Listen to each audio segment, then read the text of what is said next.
Recent ಆಗಿ ಈ news article ಅನ್ನ ನೀವು ಓದಿರಬಹುದು. ಅನ್ಕ್ಲೇಮ್ಡ್ ಅಮೌಂಟ್ ಅಂದ್ರೆ ಒಬ್ಬ ಅಕೌಂಟ್ ಹೋಲ್ಡರ್ ತೀರ್ ಹೋದಾಗ ಅವನ ಬ್ಯಾಂಕ್ ಅಕೌಂಟ್ ಅಲ್ಲಿ ಇರುವಂತಹ ದುಡ್ಡು, ಅವನ FD, ಮ್ಯೂಚುವಲ್ ಫಂಡ್, ಹಲವಾರು ಕಡೆ ಎಲ್ಲೆಲ್ಲೆಲ್ಲ ದುಡ್ಡು ಇಟ್ಟಿರ್ತಾನೆ.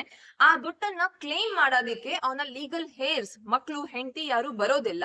ಸೊ ಹಾಗಾಗಿ ಆ ದುಡ್ಡು ಬ್ಯಾಂಕ್ ಹತ್ರನೇ ಉಳಿಯುತ್ತೆ. ಅಂಡ್ ಈ ರೀತಿ ದುಡ್ಡು ಬ್ಯಾಂಕ್ ಹತ್ರ ಕೋಟಿಗಟ್ಲೆ ಇದೆ. ಸೊ ಒಬ್ಬ ವ್ಯಕ್ತಿ ತೀರ್ ಹೋದಾಗ ಅವ್ರು ಮಾಡಿರುವಂತಹ ಅಷ್ಟು ಸೇವಿಂಗ್ಸ್, ಇನ್ವೆಸ್ಟ್ಮೆಂಟ್ ಅವರ ಫ್ಯಾಮಿಲಿಗೆ ತಲುಪೋದಕ್ಕೆ ಏನ್ ಮಾಡಬಹುದು?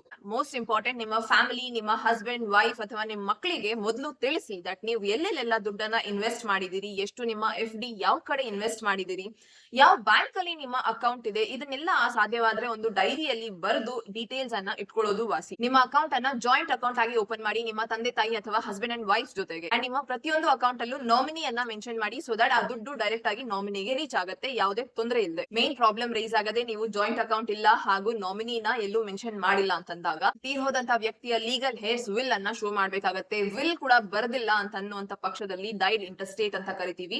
ಆವಾಗ ಒಂದು ಕಾನೂನಿನ ಪ್ರಕ್ರಿಯೆ ಪ್ರಕಾರ ನಿಮಗೆ ಇಂಟರ್ಸ್ಟೇಟ್ ಸಕ್ಸೆಷನ್ ನ ಪ್ರಮಾಣ ಪತ್ರವನ್ನ ಪಡ್ಕೊಳ್ಬೇಕಾಗತ್ತೆ. ದಟ್ ಮೃತಪಟ್ಟಂತ ವ್ಯಕ್ತಿಯ ನೀವೇ ಲೀಗಲ್ ಹೇರ್, ಇದು ಅವರ ಮಕ್ಕಳು ಅಥವಾ ಹೆಂಡತಿ, ಗಂಡನಿಗೆ ಮಾತ್ರ ಸಿಗುವಂತದ್ದು. ಅಂಡ್ ಇದನ್ನ ಬ್ಯಾಂಕ್ ಅಲ್ಲಿ ಪ್ರೊಡ್ಯೂಸ್ ಮಾಡಿ ನೀವು ಆ ದುಡ್ಡನ್ನ ತಗೊಳ್ಬಹುದು.